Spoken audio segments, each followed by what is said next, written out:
You know that moment when your whole life feels like it's fallen into place? When everything seems perfect, like the universe finally decided to give you a break. That S where I was just a few weeks ago, or at least that S what I thought. I was overjoyed when I found out I was going to be a father. After years of trying and praying, finally, it seemed like all the stars had aligned. I remember how my wife Emily had that glow about her when she told me the news, and I felt like the luckiest man alive. But then she said the words that would shatter my world, the kind of words you don't see coming, like a knife in the dark. Pace, this child isn't yours, it's your brother S. I stood there, speechless, feeling the ground disappear beneath me. My brother? My own flesh and blood? The betrayal was too much to process. Emily S. eyes were filled with tears, but I couldn't tell if they were from guilt, regret, or something else entirely. At that moment, I wanted to wake up to find out this was some sick joke or a twisted nightmare, but it wasn't he. What the hell do you mean it's as my brother S? I finally managed to choke out, the anger bubbling up inside me like a volcano ready to erupt. Emily tried to explain, but her words were a blur. Something about how it just happened, how she didn't mean for it to go this far. She said she was sorry, that she still loved me, but that she was in love with him too. And the worst part? She wasn't even ashamed. She looked me straight in the eyes and said it with a kind of sincerity that twisted the knife even deeper. I was furious, not just at her, but at the universe for this cruel joke. My brother? How could he do this to me? We were close, or at least I thought we were.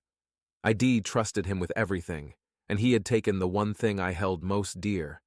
Emily and I had struggled for years to conceive, and now, in the most twisted way, she was carrying a child, just not mine. I stormed out of the house that night, my mind racing, fists clenched so hard I could feel my nails digging into my palms. I needed space, air, anything to clear my head, but no matter where I went, the betrayal followed me, like a shadow I couldn't shake. I wandered the streets for hours, until the sun began to rise, and I found myself in front of my parents' house. I didn't know where else to go. I needed answers, comfort, something that would make this nightmare end. When I told them everything, my parents were surprisingly calm. Too calm. My mother sighed and said, "Pace, you have to understand these things happen. It's not the end of the world." I stared at her, dumbfounded. How could she say that? How could she act like this was just some minor inconvenience, like a car breaking down or a missed appointment? But it got worse. My father, the man I had always looked up to, nodded in agreement. "She is carrying a life, Pace. Your brother as child. We have to think about what is best for everyone now." That ES when it hit me. They knew. They had known all along, or at least for some time, and they didn't tell me. They chose him, chose to support them in this sickening betrayal. My own parents, standing there, siding with the people who had ripped my heart out and stomped on it. It was like I was living in some alternate reality where nothing made sense anymore. At that moment, I realized that I was completely alone. The people I thought I could count on, the ones who were supposed to be there for me, had turned their backs on me. Emily, my brother, my parents, they were all in on this, and I was the fool left in the dark. Something inside me snapped. I knew I couldn't just let this go. I wasn't the kind of man to roll over and take this kind of abuse. Revenge, cold and calculated, began to take root in my mind. They had no idea who they were dealing with. They might have thought they could walk all over me, but they were wrong. Dead wrong. Revenge was inevitable, but I wouldn't rush it. I'd make them all pay in ways they wouldn't see coming. They had torn my world apart, and I was going to do the same to theirs. This was just the beginning. The days that followed Emily S. confession were a blur of anger, confusion, and a bitterness that settled deep in my bones. I couldn't go back to our house, it felt tainted. Like every inch of it was a reminder of the life I thought I had but never truly did. So I stayed in a cheap motel on the outskirts of town, the kind of place where the walls are paper thin and the smell of stale cigarettes clings to everything. It was far from comforting, but I didn't care. Comfort was a luxury for people who hadn't been betrayed by the ones they loved. I didn't go to work. I couldn't focus on anything except the relentless thoughts swirling in my head. How long had this been going on? How could I have been so blind? And what about my brother? I couldn't even bring myself to say his name. The mere thought of him filled me with a rage I had never known before. Eventually, I decided to confront him. I had to hear it from his mouth, to see if he had the guts to admit what he'd done. I drove over to his place, my hands gripping the steering wheel so tightly that my knuckles turned white. When I arrived, I sat in the car for a few minutes, trying to calm the storm raging inside me. But there was no calming it. I marched up to his front door and banged on it like a man possessed. When he opened the door, the sight of his face, so familiar yet now so foreign, made me want to punch him right there on the spot. "Pace, what's going on?" he asked, feigning concern, but I saw through it. I could see the guilt in his eyes, the way he couldn't meet my gaze for more than a second. "You know damn well what's going on," I spat, my voice shaking with fury. "How could you do this to me? To your own brother?" His expression faltered, and for a moment I thought he might actually deny it, but then he sighed and stepped back, letting me into his house. I followed him into the living room, the air between us thick with tension. He didn't offer me a seat, and I didn't plan on staying long enough to need one. "Look, Pace, I am sorry," he began, but I cut him off. "Sorry? You are sorry? You've been fucking my wife behind my back and you think sorry is going to fix this?" I was shouting now, unable to control the volume of my voice. "How long, huh? How long have you been screwing her? Was it before or after you knew we were trying for a baby?" He looked away, shame finally overtaking him. "It wasn't supposed to happen like this," he mumbled. "I didn't mean for it to go this far." I couldn't believe what I was hearing. "You didn't mean for it to go this far? What the hell does that even mean? You didn't mean to ruin my life? Didn't mean to father a child with my wife? What exactly did you mean to do?" "I don't know, Pace," he muttered, his voice barely above a whisper. "It just happened. We were drunk one night. And what?" I interrupted, my anger boiling over. "You thought it would be a good idea to sleep with your brother's wife? You are a fucking coward." He flinched at the word, and I felt a grim satisfaction. Good. He should feel like shit. He should feel every bit of the pain he had caused me. "I'm going to ask you one last question, and I want the truth," I said, my voice lowering to a dangerous calm. "Do you love her?" He hesitated, and that hesitation told me everything I needed to know. When he finally nodded, it felt like a punch to the gut. I wanted to destroy him right then and there, to make him feel a fraction of the pain he had inflicted on me. But I held back. Not because I forgave him, God knows I'd never do that, but because I wanted to hurt him in a way he wouldn't expect. "Congratulations," I said, my voice dripping with sarcasm. "You've got a baby on the way, and you have torn this family apart. I hope it was worth it." I turned on my heel and walked out, slamming the door behind me. As I got back into my car, I felt a strange sense of calm settle over me. The rage was still there, simmering just below the surface, but now it had a direction. Now I had a plan. My parents' betrayal still gnawed at me. They had chosen to stand by my brother, to support him and Emily as if what they had done was forgivable, but it wasn't he. I couldn't let them get away with it. They were just as guilty as he was, and they would face the consequences. In the days that followed, I put my plan into motion. I started by cutting off all contact with my family. No more phone calls, no more visits, nothing. I was done with them, but that was just the beginning. I knew that to truly make them pay, I had to hit them where it hurt most emotionally, financially, and socially. I would destroy everything they held dear, just as they had destroyed me. This wasn't going to be quick. It wasn't going to be easy. But revenge rarely is, and when it was all said and done, they'd wish they'd never crossed me. It's funny how betrayal can turn love into hate, how the people you once trusted with your life suddenly become the enemies you need to destroy. That's what my family had become, enemies. And like any good strategist, I knew I had to be patient, to plant the seeds of their downfall and wait for them to bloom. My parents, my brother, and Emily, they were all going to get what was coming to them. The first thing I did was cut them off. Completely. I changed my phone number, blocked them on social media, and even moved to a new apartment across town. They tried to reach out. Of course, my mother left tearful voicemails, My father sent texts asking me to be reasonable, and my brother, well, he had the nerve to show up at my workplace. I remember the day vividly. I was at the office trying to focus on a Client S project when I saw him out of the corner of my eye, standing at the entrance like a lost puppy. He looked pathetic, and I could see the desperation in his eyes. But I wasn't in the mood to play nice. I walked up to him, my face a mask of calm, even though inside I was seething. "What the hell are you doing here?" I hissed, keeping my voice low to avoid a scene. "Pace, please, just hear me out," he pleaded, looking like he hadn't slept in days. Good, I thought. He shouldn't be sleeping easy after what he did. "There's nothing to talk about," I said coldly. "You made your choice. Now live with it." "Come on, Pace. We are brothers." "Not anymore." I cut him off, my voice like ice. "Whatever bond we had, you destroyed it the moment you decided to fuck my wife." He flinched at the harshness of my words, but I didn't care. I wanted him to feel every bit of my contempt. "I'm sorry," he whispered, his voice breaking. "I never wanted things to end up like this." "Sorry doesn't cut it," I spat back. "You ruined my life, and now you're going to pay for it. Get the hell out of here before I make you." He opened his mouth to say something else, but I wasn't interested. I turned my back on him and walked away, leaving him standing there, broken and defeated. As I walked back to my desk, I felt a grim satisfaction settle over me. This was just the beginning. Once I was sure I had cut them off completely, I started digging. I wanted to know everything there was to know about my brother S. life, his finances, his work, and most importantly, his relationship with Emily.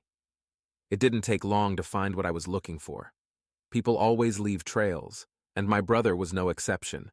He worked as a financial advisor at a mid-sized firm downtown, and from what I could gather, he was pretty good at his job. But he also had a few secrets things he probably thought no one would ever find out. Turns out, he'd been dipping into the company S accounts, moving money around in ways that were questionable, to say the least. Nothing overtly illegal, but enough to raise eyebrows if someone were to dig deep enough. And that someone was me. Emily, on the other hand, had been living a double life. While she played the role of the loving wife, she had been stashing away money, funneling it into a separate account I knew nothing about. I didn't know if my brother was aware of it, but it didn't matter. What mattered was that I now had the ammunition I needed to destroy them both. But I wasn't going to use it just yet. No, I had bigger plans. I wanted to watch them squirm, to see the fear in their eyes as they realized their perfect little world was about to come crashing down. So, I waited. I spent weeks collecting information, biding my time and making sure every detail was perfect. I even hired a private investigator to dig up dirt on both of them, just in case I missed anything. The more I found out, the more disgusted I became. Emily and my brother had been planning a future together behind my back, no less. They had even looked at houses in the suburbs, places where they could start their new life as a happy family. The thought of them playing house, pretending like everything was normal, made my blood boil, but it also fueled my resolve. And then, one day, I got the call that would set everything into motion. My PI had uncovered something big, something I hadn't expected. It turned out that my brother wasn't just dipping into company funds, he was also involved in some shady deals on the side. Deals that could land him in prison if the right people found out. This was it. The smoking gun. The thing that would bring him down. I knew what I had to do. I arranged a meeting with a journalist I had met a few years back, a guy who specialized in exposing corporate corruption. I gave him everything I had on my brother, every dirty detail, every piece of evidence that pointed to his guilt. And then I sat back and waited for the fireworks. It didn't take long. The story broke within days, and it was all over the news. My brother S. firm was in chaos. His colleagues were being questioned, and he was facing the very real possibility of jail time. The fallout was swift and brutal. He lost his job, his reputation, and his so-called perfect life. Emily, of course, was caught in the crossfire. Her dirty little secret about the hidden account came out too, and it wasn't long before she was served with a subpoena. The irony of it all? They couldn't even support each other through the mess they'd created. The stress, the fear, The pressure, it was too much. Their relationship, built on lies and betrayal, crumbled like a house of cards, and I watched it all with a kind of cold satisfaction. This was the revenge I had been waiting for. But as much as I enjoyed seeing them suffer, I knew this was only the beginning. They had taken everything from me, and I was just getting started. The news of my brother S.'s downfall spread like wildfire. It wasn't just local gossip, it was front-page news. Everyone in town knew about it, and the whispers followed me everywhere I went. But instead of feeling the sting of shame, I reveled in it. The judgmental looks, the hushed conversations, they were nothing compared to the satisfaction of knowing I had orchestrated it all. I didn't care about the people who sympathized with my brother, who pitied him for his unfortunate circumstances. They didn't know the truth, and even if they did, it wouldn't change anything. The public humiliation was just the appetizer. I was saving the main course for when they least expected it. Emily was the next to crack. The stress of the investigation, combined with the constant media scrutiny, took its toll on her. She lost her job at the law firm, her colleagues distancing themselves from the scandal that now defined her life. I heard through the grapevine that she had started drinking heavily, spending most nights at some dive bar on the outskirts of town, drowning in her misery. The once proud woman who had been my wife was now a shadow of her former self, and I couldn't help but feel a twisted sense of satisfaction. But there was still one loose end I needed to tie up my parents. They had stood by my brother and Emily, defending them even when the evidence of their betrayal was right in front of their faces. That kind of loyalty was admirable, sure, but not when it came at my expense. They needed to learn that their actions had consequences too. I started with subtle digs, making sure they felt the weight of their decisions. When my mother called, I let her leave voicemails that I never intended to return. When my father sent texts, I respond days later with curt, one-word answers. I wanted them to feel the distance growing between us, to understand that they had chosen the wrong side. Then came the harder part, severing ties completely. I knew it would hurt them, but that was the point. They needed to feel the pain they had caused me, to understand that by siding with my brother, they had lost me. I made my move during a family dinner, the first one we had all attended since the scandal broke. It was supposed to be a chance to mend fences, as my father put it. He thought we could sit down, talk things out, and somehow come to an understanding. But I wasn't interested in understanding, I was interested in making them feel the sting of betrayal as keenly as I had. The atmosphere was tense from the moment I walked in. My brother and Emily were conspicuously absent, and I could tell my parents were on edge. They made awkward small talk, trying to pretend everything was normal, but I wasn't playing along. Halfway through the meal, my mother tried to bridge the gap. "Pace, honey. We know things have been hard, but we are family. We can get through this together." I looked up from my plate, meeting her gaze with an expression as cold as the chill in the room. "Family?" I echoed, my voice dripping with disdain. "Funny. I thought family was supposed to have each other S-backs. I guess that only applies when it S convenient." "Pace," my father began, his tone firm. "We didn't want to take sides. We just wanted to do what was best for everyone." "You mean what was best for them?" I corrected, my eyes narrowing. "You chose to support them, to defend them, even after what they did to me. And now you want to sit here and pretend like everything is fine?" "We were trying to keep the family together," my mother said, her voice trembling. "We never wanted this." "Well, congratulations," I said, pushing my chair back and standing up. "You got exactly what you wanted. They've got each other and you've got them. But you've lost me." "Pace, don't do this," my father pleaded, his voice uncharacteristically soft. "We can work through this." "No, Dad, we can I replied, my voice hard. "You made your choice, and now you have to live with it." I didn't wait for their response. I turned and walked out, leaving them sitting there in stunned silence. As I reached the front door, I could hear my mother start to cry, her sobs muffled by the walls of the house that had once been my home. But it wasn't my home anymore. It hadn't been for a long time. After that night, I cut all ties with my parents. I changed my will, ensuring they'd get nothing when I was gone. I even started looking into changing my last name anything to distance myself from the family that had betrayed me. The days turned into weeks, and the chaos I had unleashed continued to ripple through their lives. My brother was facing criminal charges, Emily was on the verge of a breakdown, and my parents were reeling from the loss of both their sons, one to scandal, the other to their own misguided loyalty. But even as I watched their lives fall apart, there was a part of me that felt empty. Revenge had been sweet, yes, but it hadn't filled the void left by their betrayal. I had destroyed them, but in the process, I had destroyed a part of myself, too.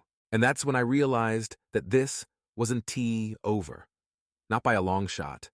The fallout had begun, but the real storm was still on the horizon. I had taken away their lives, their reputations, and their peace of mind. But there was one thing left to take their future. That was the ultimate revenge, the final nail in the coffin, and I was going to make sure they never saw it coming. Revenge is a dish best served cold, but the satisfaction of watching it unfold in real time, that's something else entirely. I had cut my family off, burned the bridges, and salted the earth. But I wasn't done. Not until I'd taken everything from them, including the future they thought they could salvage. My brother's legal troubles were escalating fast. The firm he worked for was in full damage control mode, eager to distance themselves from the scandal that had engulfed their top advisor. They cooperated fully with the authorities, turning over every piece of evidence they had on him. It didn't take long for the investigators to piece together a damning case: embezzlement, fraud, even some questionable offshore accounts. He was facing serious prison time, and there was no way out. Emily, on the other hand, was floundering. The subpoenas, the interrogations, it was all too much for her. She had moved out of the house we once shared, unable to face the memories that haunted every room. I heard she was staying in some rundown apartment, barely making ends meet with the little money she had left. Her savings were frozen, her reputation in tatters. I imagined her sitting alone in the dark, bottle in hand, replaying every bad decision she'd ever made. But as much as I enjoyed the thought of their misery, I wasn't satisfied yet. I knew there was one more card I could play, one final move that would ensure they had nothing left. I started by pulling strings at my brother's workplace. It wasn't hard, my contacts were still fresh, and a few well-placed calls were all it took to get the inside scoop. His employer was preparing to press charges, but they were also willing to settle out of court for a hefty sum. The catch? My brother would have to sign over everything he had: his house, his car, his savings, to cover the restitution.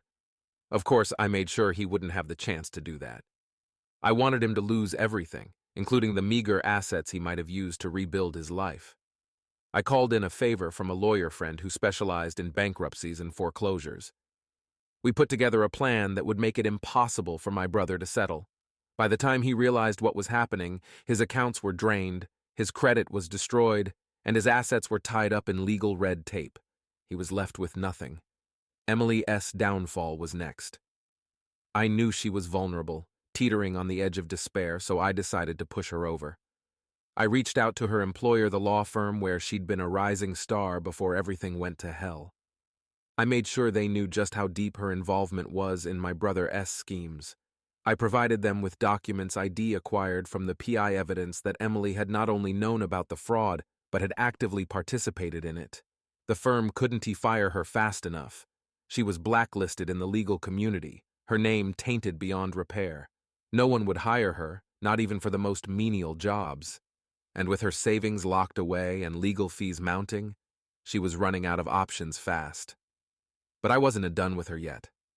I knew Emily's one remaining lifeline was her family. They were the only ones left who might take her in, who might help her pick up the pieces. So, I decided to poison that well too. I paid a visit to her parents, unannounced, showing up on their doorstep like the dutiful son-in-law I used to be. They were surprised to see me, of course, and wary. They had heard about the scandal, but they didn't know the full extent of it. I made sure to fill them in on every sordid detail: the affair, the embezzlement, the lies. I told them how Emily had betrayed me, how she had helped my brother steal from his company, how she had destroyed our family. I didn't hold back. I wanted them to feel the same disgust I felt, to see her as the monster she had become, And by the time I was done, they were horrified.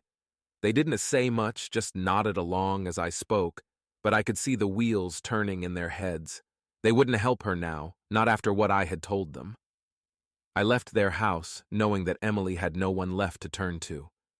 The final piece of the puzzle was my parents. They had been trying to reach me for weeks, desperate to mend the rift between us. But I wasn't interested in reconciliation. I wanted them to suffer, to feel the pain of losing everything they had worked so hard to protect.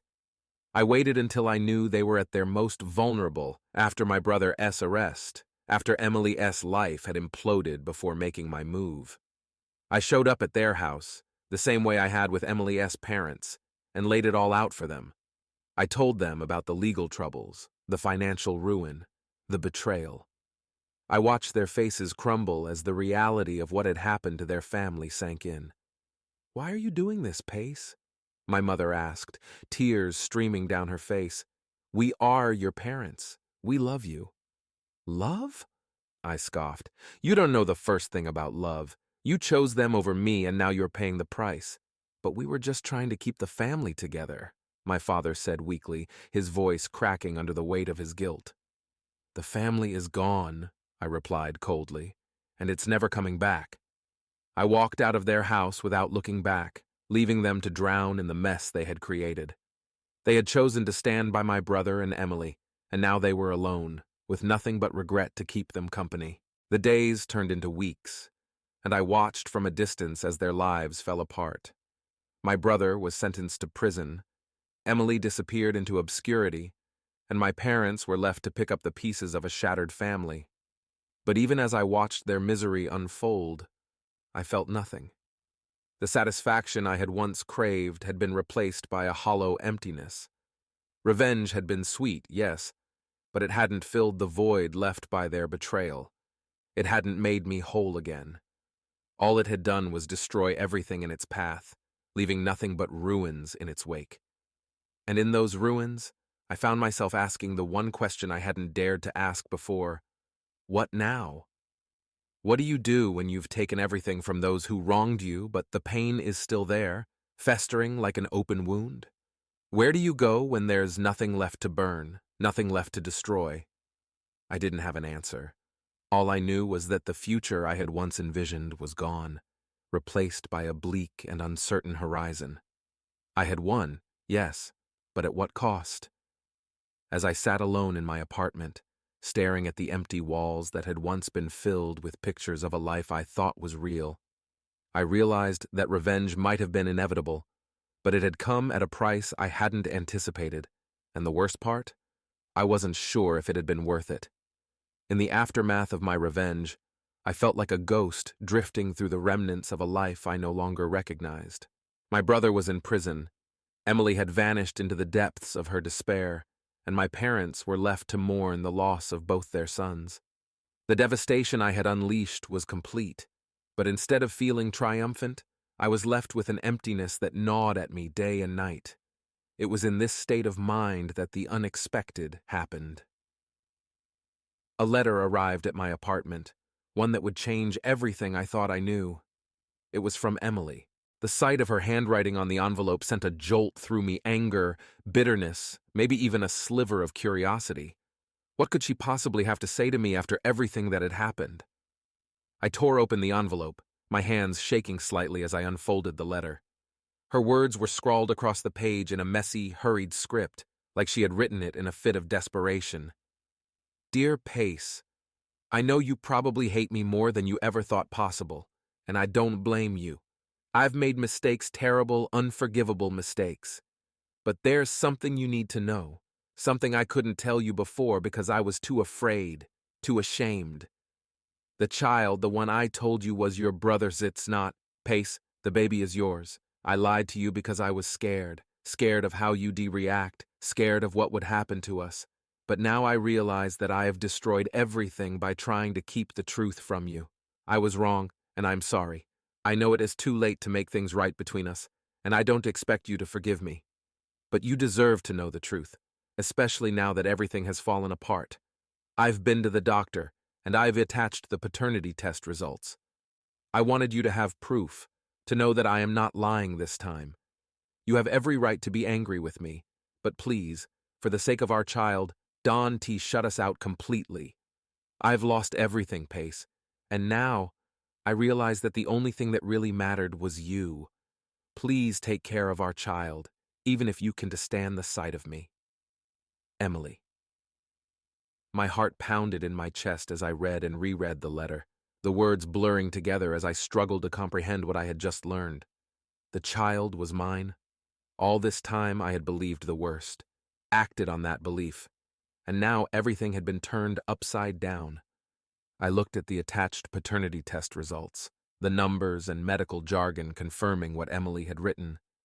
The baby was mine, and I had driven away the mother of my child out of a blind rage fueled by lies and betrayal. For a moment I felt paralyzed by the weight of what this meant. My revenge, the destruction I had wrought it, had all been based on a lie. I had believed Emily S.'s confession about the baby being my brother S. without question, and in doing so, I had destroyed not just their lives, but my own as well. The emptiness I had felt before was now replaced by something far worse: regret. Regret for what I had done, for what I had lost, and for the future I had thrown away. But amidst the regret, a new resolve began to take shape. If the child was mine, if I was going to be a father, then I couldn't just wallow in self-pity. I had to do something, anything, to salvage what little remained of my shattered life. The first thing I did was track down Emily. It wasn't easy. She had disappeared after losing her job, cutting herself off from everyone she knew. But I was determined. I couldn't let her go, not now, not after everything that had happened. Eventually, I found her staying in a run-down motel on the outskirts of town, not far from where I had holed up after the initial betrayal. The irony wasn't lost on me as I stood outside her door, the weight of everything that had happened pressing down on my shoulders. I knocked, the sound echoing through the dimly lit hallway. There was a long pause, and for a moment I thought she might not answer. But then the door creaked open, and there she was, Emily, looking like a shadow of the woman I once knew. Her eyes were hollow, dark circles etched beneath them, and her hair hung limply around her face. She looked at me with a mixture of surprise and dread, like she couldn't decide whether to slam the door in my face or collapse into my arms. "Pace," she whispered, her voice trembling. "Emily," I replied, my own voice thick with emotion. "I got your letter." She bit her lip, her eyes welling up with tears. "I didn't know if you'd come." "I had to," I said, stepping closer. "We need to talk. About everything." She nodded, stepping aside to let me in. The room was small, cluttered with takeout containers and empty bottles, a far cry from the life we had once shared. I could see the toll that the past few months had taken on her, and despite everything, a part of me still cared. A part of me still loved her. We sat down on the edge of the bed, the silence between us heavy with unspoken words. Finally, Emily broke the silence, her voice barely above a whisper. "I'm so sorry, Pace. I thought I was doing the right thing by lying to you, but I only made everything worse." "I'm sorry too," I admitted, my heart aching with the truth of it. I should have listened, should have tried to understand instead of just reacting. We sat there, the weight of our mutual regrets hanging in the air. But now wasn't the time to dwell on the past. There was a future to think about, a future that included our child. "What happens now?" she asked, her voice fragile, as if the wrong answer might shatter her completely. "We figure this out together," I said, surprising even myself with the certainty in my voice. "For the sake of our child." Her eyes softened, a glimmer of hope flickering in their depths. "Do you think we can?" "I don't know," I admitted, the honesty stinging. "But we owe it to our child to try." The days that followed were a whirlwind of difficult conversations, apologies, and attempts at rebuilding trust. It wasn't easy, and there were moments when I wondered if it was even possible. But every time I looked at the paternity test results, I reminded myself that this wasn't just about me or Emily anymore. It was about the life we had brought into this world, a life that deserved better than the mess we had made. My brother was still in prison, my parents still estranged, and Emily and I were far from mending the rift between us. But as we navigated this new reality, A small part of me began to hope that maybe, just maybe, we could find a way to move forward. It wasn't the future I had imagined, and it wasn't going to be easy. But for the first time in a long time, I felt like I had a purpose again.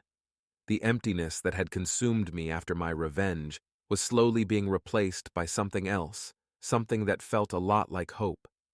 And that, more than anything, was worth fighting for. Emily and I were trying to navigate a path that neither of us had anticipated. Every step felt uncertain, like we were walking on thin ice, but there was something driving us forward, the knowledge that we were about to become parents. It was a strange mix of fear, hope, and a desperate need to make things right, even if we both knew deep down that nothing could ever be the same again. We started slowly, meeting in neutral places, like coffee shops or parks, where the memories of our old life wouldn't hang over us like a cloud. Each conversation was like treading through a minefield, careful to avoid the explosive topics that had once defined our relationship: my brother, my parents, the lies. Instead, we focused on the baby, on the future we were trying to rebuild from the rubble. It wasn't easy. There were days when the anger simmered just beneath the surface, threatening to boil over. Days when I'd catch a glimpse of Emily and be reminded of all the pain she had caused, the betrayal that had torn us apart.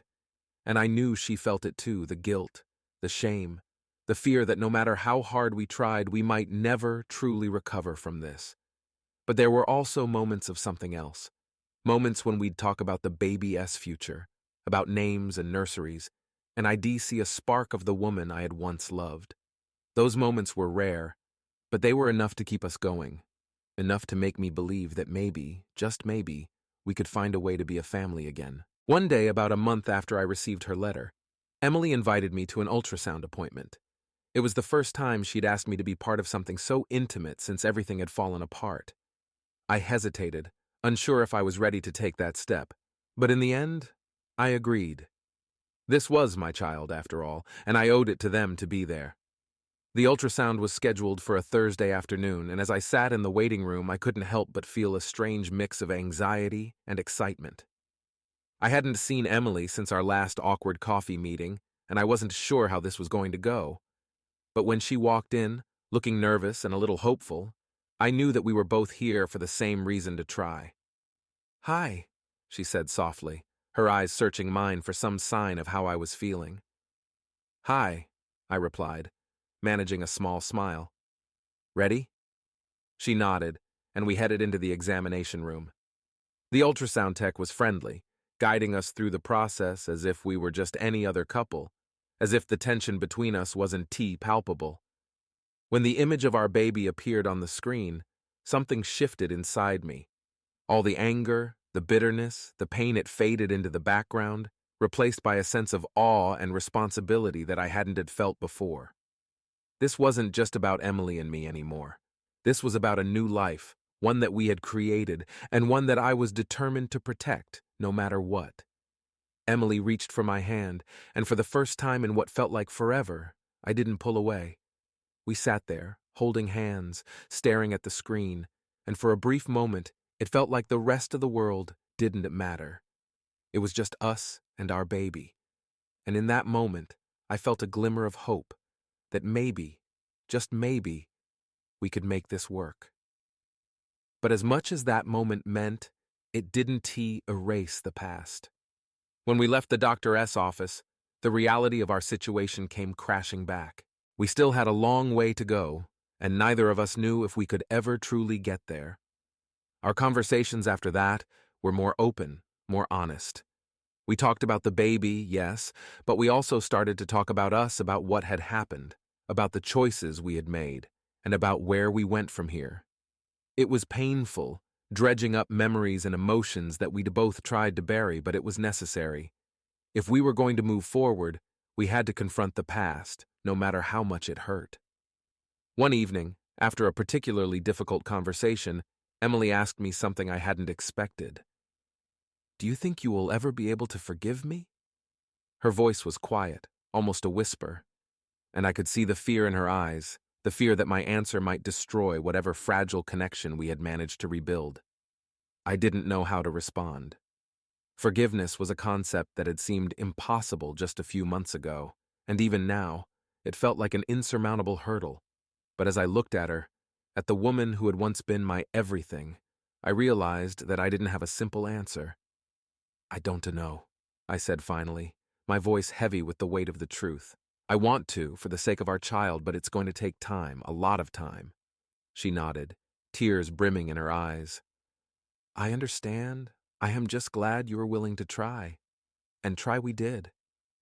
We continued to meet, continued to talk, continued to rebuild the shattered pieces of our lives, one fragile step at a time. But no matter how hard we worked, there was always a part of me that couldn't let go of the past, that couldn't forget what had happened. It was like trying to rebuild a house on shaky ground. No matter how strong the foundation seemed, there was always the fear that it could collapse at any moment, that one wrong move could bring everything crashing down. And then, just when I thought we might actually be making progress, life threw another curveball our way, one that neither of us could have anticipated. It was a Saturday morning when Emily called, her voice filled with an urgency that I hadn't heard in months. "Pace, I need to see you, now." "What is going on?" I asked, immediately on edge. "Just come over," she said, her tone leaving no room for argument. I drove over to her apartment, my mind racing with possibilities. Was it something with the baby? Had something happened? I had no idea what to expect. But when I arrived, I knew immediately that whatever it wasn't good. Emily was pacing the small living room, her face pale and her hands trembling. When she saw me, she didn't waste any time. "It's about your brother," she said, her voice tight with fear. My heart skipped a beat. "What about him? He's out! He got out of prison!" "What?" I felt like the ground had just been ripped out from under me. "How? That's impossible. He was supposed to be in there for years." "I don't know how," she said, her voice rising with panic. "But he's out, Pace, and he's been trying to contact me." I felt a wave of anger wash over me. My brother, my traitorous, backstabbing brother, was out of prison, and the first thing he did was try to reach out to Emily? I couldn't believe it. "What did he say?" I demanded, my mind spinning with possibilities. "He wants to meet," she said, her voice trembling. "He says he wants to talk, to explain everything, but Pace, I don't know what to do. I'm scared." The fear in her voice cut through my anger, replacing it with a sense of dread that settled in my gut. My brother was out, and he was reaching out to Emily. This was a situation I hadn't prepared for, and I had no idea how to handle it. "Dante, meet with him," I said firmly. "We need to figure out what is going on first. He can just walk back into our lives like nothing happened." "But what if he doesn't give us a choice?" Emily asked, her voice shaking. "What if he comes after us?" I didn't have an answer. All I knew was that the fragile peace we had been trying to build was now under threat, and I had no idea how to protect it.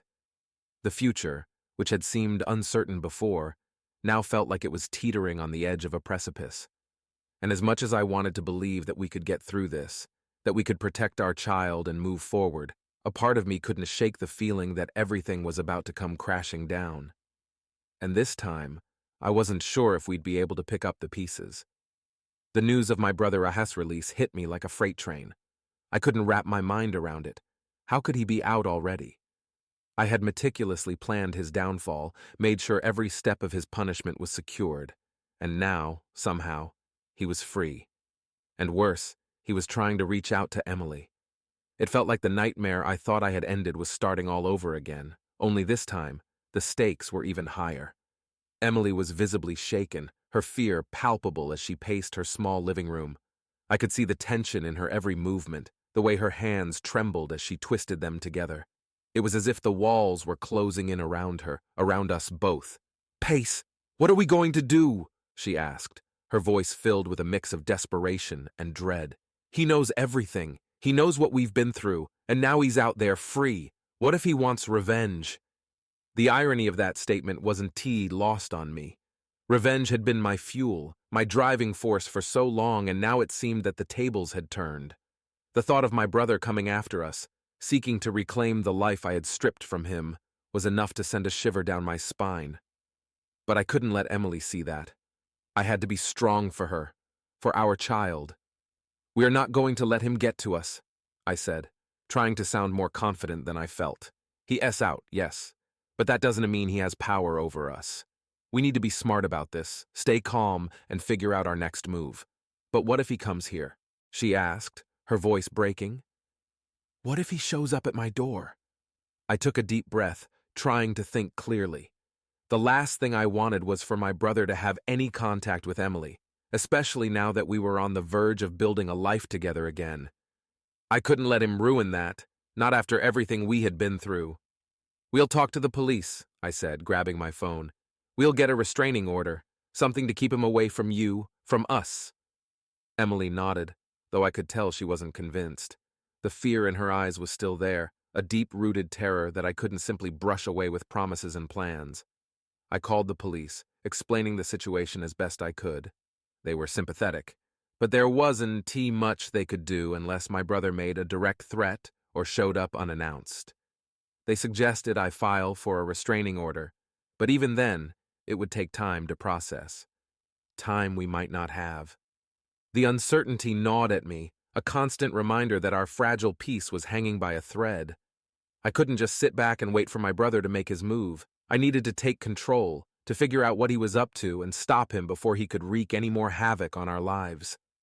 That night, after I left Emily's apartment, I drove around aimlessly, my mind racing with possibilities. I couldn't go back to my empty apartment, not with the weight of everything pressing down on me. Instead, I found myself driving to my parents' house, the place where so much of this had started. It was late when I arrived, the house dark and silent. I hadn't been back since that final confrontation, since I had severed all ties with them. But now, with my brother out of prison and a new threat looming over us, I knew I needed answers. I needed to know if they had anything to do with his release. I knocked on the door, the sound echoing through the quiet night. After a few moments, the porch light flicked on, and my father opened the door, looking surprised and wary to see me. "Pace," he said, his voice filled with uncertainty. "What are you doing here?" "We need to talk," I said, pushing past him into the house. I wasn't interested in pleasantries or small talk. I needed to know what was going on. My mother appeared in the hallway, her face etched with concern as she looked between my father and me. "Pace, what's wrong? Did you know?" I asked, my voice hard. "Did you know that he is out?" They exchanged a glance and my heart sank. The guilt in their eyes told me everything I needed to know. "We didn't know he'd be out so soon," my father said quietly. "But yes, we heard." "How?" I demanded, my anger rising. "How the hell did he get out so quickly?" My father hesitated, and it was my mother who finally spoke up. He had a good lawyer. Apparently there were issues with the evidence. Procedural errors, things that could have kept him in longer didn't hold up under scrutiny. I felt like the room was spinning. A good lawyer? Procedural errors? How had I missed this? I had been so focused on destroying him that I hadn't considered the possibility that he might find a way out. "Did you help him?" I asked, my voice low, dangerous. "Did you pull strings to get him out?" "No," my father said firmly, his eyes meeting mine. "We didn't have anything to do with it. He contacted us after he was released, but we didn't know it was happening." "So you've been in touch with him?" I said, my voice dripping with bitterness. "You're still in contact with him after everything he's done?" "He is our son, Pace," my mother said, tears in her eyes. "We couldn't just turn our backs on him, not completely." I stared at them, my anger and disbelief warring within me. After everything that had happened, after all the pain he had caused, they were still willing to stand by him. It was like a slap in the face, a reminder that no matter what I did, I would never be able to sever the ties that bound us. "He's dangerous," I said through gritted teeth, "and now he's coming after us. Emily is terrified, and I won to let him ruin what's left of our lives." My father sighed, his expression weary. "Pace, I understand how you feel, but he's your brother. This cycle of revenge, of trying to destroy each other, it has to end." I shook my head, unable to believe what I was hearing. "It ends when he's out of our lives for good. I won to let him near Emily, and I sure as hell won to let him near our child." My mother gasped, her hand flying to her mouth. "Your child? You and Emily?" I didn't respond, didn't explain. It wasn't any of their business anymore. The only thing that mattered was keeping Emily and our child safe. "I don't want to see either of you again," I said coldly, my voice steely. You can choose to stand by him if you want, but that means you've lost me. For good this time. Without waiting for a response, I turned and walked out of the house, slamming the door behind me. My mind was a whirlwind of anger, fear, and a gnawing sense of betrayal that I couldn't shake. As I drove away, I knew that things were about to get much worse before they got better. My brother was out there, and he was coming for us. And this time, I wasn't sure if I'd be able to stop him. All I knew was that I had to protect Emily and our child, no matter what it took. Even if it meant going to war with the man who had once been my brother. Even if it meant losing everything all over again.